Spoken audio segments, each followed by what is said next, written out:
Welcome to the Decoding the Unicorn podcast. Here's your host, Sarah Causey.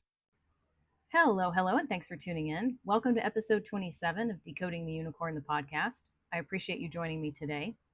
In this episode, I want to talk about the how is killing you. Bear with me for a moment. We have goals, we have dreams, we have ideas. Maybe big, maybe small. I want to lose weight. I want to find another job. I want to start my own business. I'd love to freelance. I want to find a profitable side hustle. I want to write a book. I want to find the love of my life. I want to change my image and start dressing differently or find a sassy new haircut. The very next question, after we have a spark of desire, the very next question, how? Well, how are you going to do that? You've never written a book before. How are you going to find a good stylist? It's really difficult, and the good ones are all expensive. How am I going to find somebody great? My area is small. I feel like I've had horrible dates. How's this going to work out? I want to find a new job in this economy. Yeah, how's that going to happen? So often, before we ever even make an attempt of any kind of action, we're hamstrung by the simple question, how? If you found yourself in this dilemma, stay tuned. Political intrigue, Cold War drama, cloak and dagger maneuvers. Read 2025's most intriguing book about one of history's forgotten figures. Pick up your copy of Decoding the Unicorn, a new look at Dag Hammarskjöld today. Early in Dag's journal, he wrote that he felt he was being pulled into the unknown.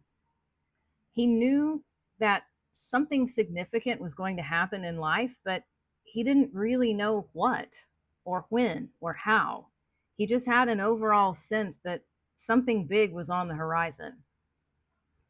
He suspected that at some point he would probably follow in Hjalmar's footsteps and become Prime Minister of Sweden. Even though he had never aligned with a political party, he thought maybe an exception can be made. Maybe somehow this will work out. His career continued to go outward, but not necessarily upward within the Swedish government. And then, just like rocket fuel in his career, he was suddenly catapulted to being the UN Secretary General. But trying to figure out how that was going to happen would have only been possible in hindsight. I've heard the podcaster David Baer talk about this exact phenomenon. When we're in the thick of something, and maybe it feels like we're muddling our way down a dark hallway or down a pitch black hallway, you can't see what's going on, you're trying your best to feel your way through it.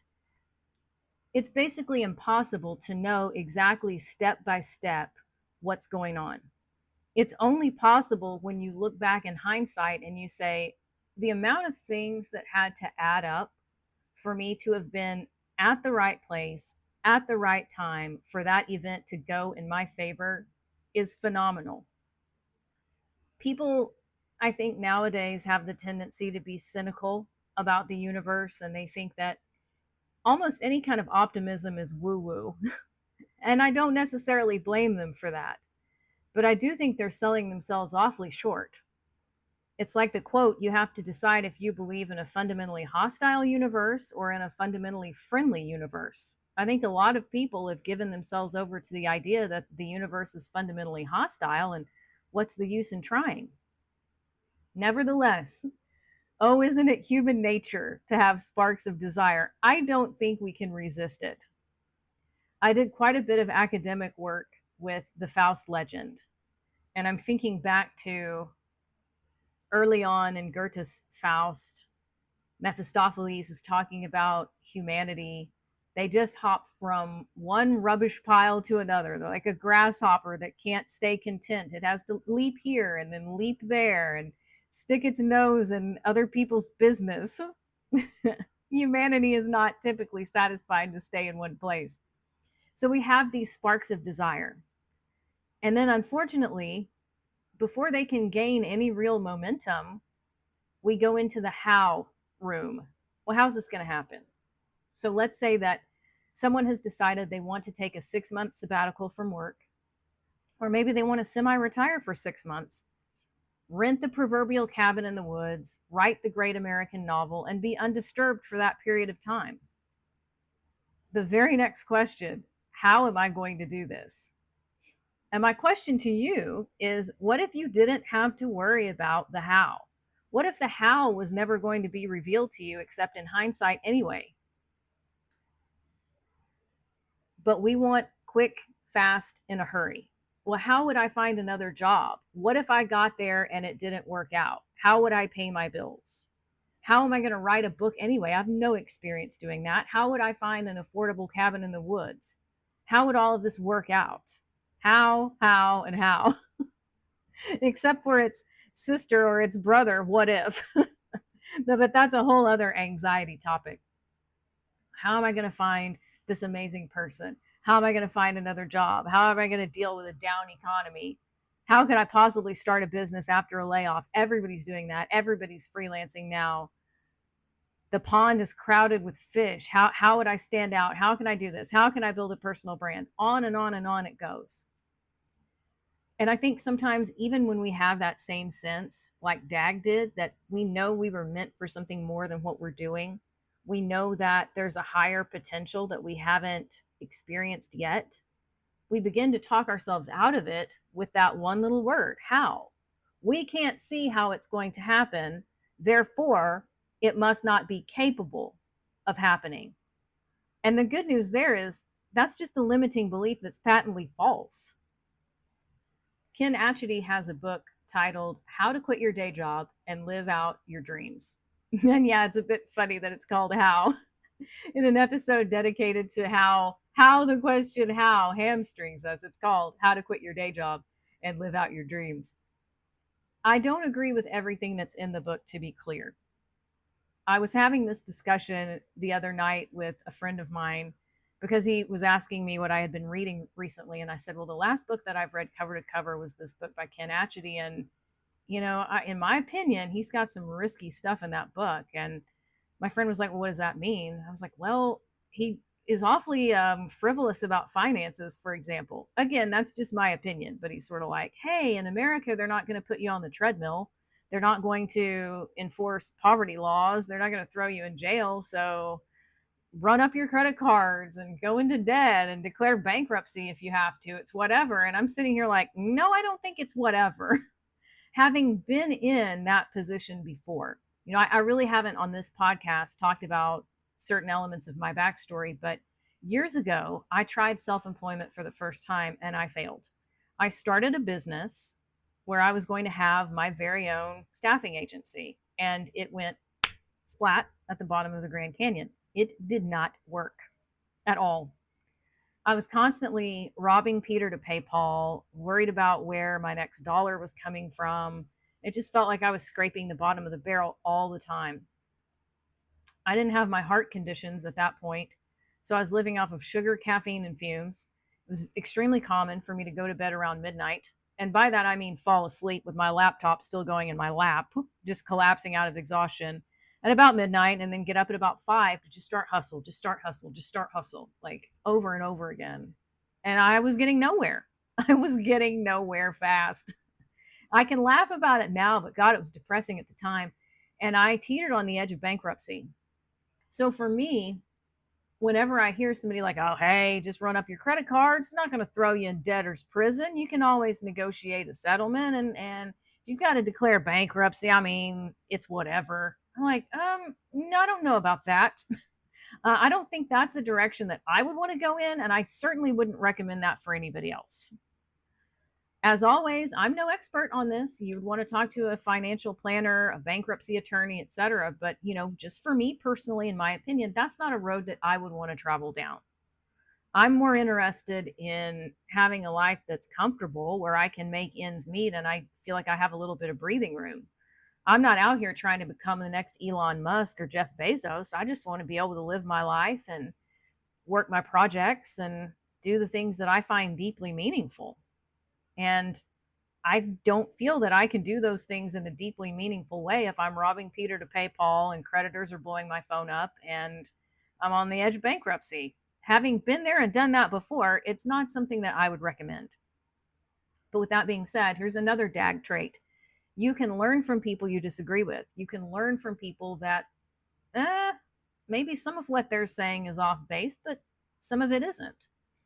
And in that spirit, Ken actually has some really good information, I think, about type A versus type B and what he describes in his terms as the accountant versus the visionary. And he uses his own parents as his kind of metaphors for these ideas. I describe myself as recovering type A. And I think that if you have ever worked in a hard driving, hard nosed kind of office, or certainly if you've ever been in sales or marketing, you can relate to this. Everything is about the bottom line. It's about the bottom dollar. Did that deal close? How much have you billed? There were so many times, more than I can count, where I would close a deal and it would be lots of golf claps. And then what are you going to do next? That was last quarter. That was last month. The slate is clean now. What are you going to do? What have you done for me lately? What's next? In fact, I do remember one particular deal that was pretty robust. It had just closed, and I'd got my little round of golf claps and wanted to go crawl under a rock because I don't particularly like that kind of attention. And one of the partners in the company looked at me dead in the eye, eyeball to eyeball, in a what I would call a menacing way. And he was like, "What's next?" The ink wasn't even hardly dry of what's next. We have the tendency to internalize that. And sometimes we take stuff that's come with us from other people, from other jobs, and we begin to internalize that and we start doing it to ourselves. That's really what the corporate machine wants. They want people who will integrate that kind of panopticon, that kind of surveillance, that kind of hard driving, hustle and grind mentality upon themselves. They don't have to supervise you if you're riding herd on yourself. So that's how that works. So we have type A, the accountant, as Ken Atchity would call it, someone that's always thinking about the money. And believe me, the accountant is always in the how room. It's really the accountant that asks that question. So you have the type B on the other side of the equation, that's the visionary, the one that comes up with awesome ideas, that sets off a question or a statement of desire. Then you immediately have the type A that's like, well, how are you going to do that? What if it all goes wrong? So the visionary might say, I would love to start my own business, or I would love to start my own shop on Etsy and do homemade, handcrafted, homespun, whatever. And then your type A accountant says, well, how are you going to do that? Look at how crowded that market is. Look at how many people try and fail. What if you only sell one widget a month and you make $20? That's not going to pay your bills. Who do you think you are? So you have these like it's like in the old cartoons. I almost said commercials, but that's the wrong word. In the old cartoons, the angel on one shoulder and the devil on the other. It's a bit like that. You have the visionary on one shoulder going, "Hey, I'd really love to do," and then on the other shoulder you have this sour, dour accountant who's like, well, how are you going to do that? That's not ever going to work. What Ken Atchity calls the type C personality is someone who can integrate both of those things so that you're not completely going way off a cliff. You're able to harness your ideas and turn them into something real and tangible, but you're not giving yourself over to that cynicism and that just negative, pessimistic, bad attitude. Nothing is ever right. Nothing ever works out for me. Other people get to succeed and I don't. When people get too far into that kind of framework mentally, they turn into Eeyore or Droopy Dog. Everything's unfair and my life is bad and nothing ever works out for me. It always works out for other people. And that's not a good space to play in either. Being hard-nosed and hard driving and being unwilling to even take a day off to do something enjoyable or just to rest, to catch up on sleep because you feel like I can't afford to fall behind. All of these competitors are coming to get me and Chicken Little, the sky is falling. That's not a fun sandbox to play in, but Droopy Dog Eeyore isn't either. It's important not to allow that question of how to get in your way. Now I know your next question is going to be, well, how do I do that? How do I keep how from hamstringing me? You're bringing up a great point, but you're not giving me any ideas on what to do instead. Well, never fear. I will offer you 3 ways that you can keep from getting derailed by the question how, because that's part of the battle. And in fact, that's going to be point number 1. Decide what it is that you want before you ever even ask the question how. Make some kind of a commitment to the goal or the dream first. Because if you start asking how before you've even decided what you're going to do and why you want to do it, you're in the danger zone. You'll just give up. You'll throw up your hands and say it's going to be too difficult. I don't see a path forward, so I guess I won't. Once you're all in on something, then how can actually be utilized as a tool instead of a stumbling block. So here's an example. How am I going to write this book? I don't have any experience. I don't know what I'm doing. How could I sit down and become a novelist? You could make the decision, this book will exist. I will do this. I want to do this. I'm certain that I would enjoy doing it. So what's the next step? Instead of saying, how am I going to do it? And thinking about, I have to know every step. I have to know every rung of the ladder that I'm going to climb before I'll even take the first step. No. What's your first step? Which segues nicely into point number 2. Instead of worrying about every rung on the ladder, think about what you need to do in the short run. The big stuff, heck, sometimes even the small stuff can feel impossible if you ask for the entire blueprint up front. I will use myself as an example on this. I had no idea that I would ever write a biography about Dag. If you had told me a year ago, I would have known it then because we were actively engaged in the writing process. If you had told me 2 years ago, if you had sat with me on September 1st of 2023 and said, hey, so in the summer of 2024, you're going to start writing a biography about Dag Hammarskjöld, and it's going to be a co-creation with his essence, I would have thought you were completely and totally mad. There's no way that anybody could have given me the entire blueprint up front. I would have just assumed it was nuts. So what you want to do instead is narrow it down to bite-sized portions. And whenever I was working on the book, it was like, well, what do we need to do today? Sometimes not even that. Sometimes it was, what do we need to do this afternoon? What do we need to do this evening? And then on a Saturday, when I would have the whole day, it's like, okay, what do we want to do? What's our focus? Is it going through speeches? Is it going through previous writing? How do we want to structure this today? But not how do we want to structure the entire book ad infinitum. It's just, what do we need to do today? And you can think of it like this. I don't need to see the entire staircase. I just need to see the next step. And that can sometimes quiet down that type A sense of overwhelm. Point number 3, you have to have a sense of trust. I know some people, especially with religious or spiritual trauma, they bristle at the F word, faith. So you can just say trust instead. Life rarely gives you the whole ball of wax in advance. And sometimes that's because plans will change as you grow, as you develop, as you launch new questions of desire. The plan will change. Something that you wanted when you were 20 years old might not be something you want at 40, and something you want at 40 might not be something that you want at 60. You change, plans change. And here's a question. Now, I understand, believe me, when I was firmly entrenched in my type A days, this question would have made me break out into hives.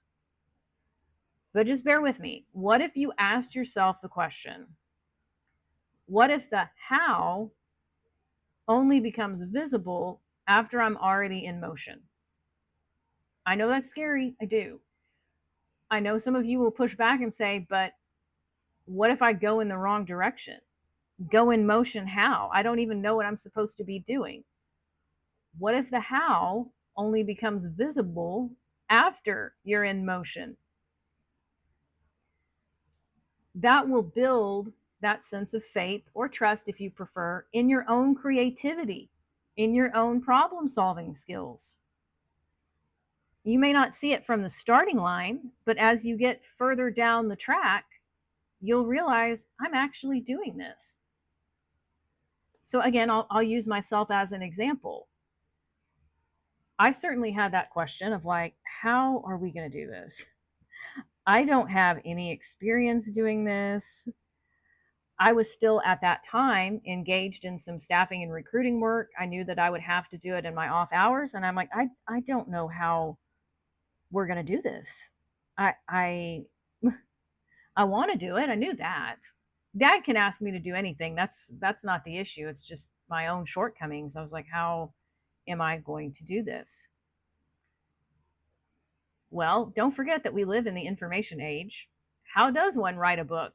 You'll have tons of information at your fingertips, information that people 50 years ago probably would have killed for. So it's handy to look at other people's experiences. Now, you may have to forge your own trail. Don't get me wrong on that. You may still have to forge your own trail, but you can look at references of other people. And in some cases, writing an outline up front or a chronology of some kind, particularly when you're talking about a biography, that can be extremely helpful. Okay, writing an outline. I have no experience doing that. So I worked with an editor who helped me understand how to put together an outline. And after that, honestly, we were off to the races. It was easier for me to start looking at important events in Dag's life and putting them in chronological order and putting together a skeleton. And once the skeleton was assembled, the flesh and the sinew and the tendons and all of that went on so quickly. It just still feels to me like a fever dream. I can't believe that we did that, and we did it so fast. It's just insane. But again, if somebody had telegraphed all of that to me in advance, I would have thought they were crazy. I had to get into some kind of motion, and just doing a simple Google search on how to get started writing a book helped me. There is a scripture that says there's nothing new under the sun. Whatever it is you're imagining doing, the odds are quite high that somebody somewhere in human history has already done that or something like it. Probably enough that you can at least say, okay, what can I take from this person's life lessons? Is there something that I can use? Whether it's something to say, okay, here's what not to do. Sometimes knowing what not to do is valuable information too. So let's think about how to get out of how paralysis into some kind of momentum. Commit to the dream, decide what it is that you want and why you want it, and make your commitment to it. Act on whatever it is that you can do now, get some forward motion going, and then trust that the how will emerge. When you're supposed to know something in order to meet the goal, to meet the dream appropriately, you will. I wish you all the best in all of your endeavors. Take good care of yourself, and I will see you in the next episode. Thank you for tuning in. If you enjoyed this episode, please subscribe to this podcast and share it with others. We'll see you next time.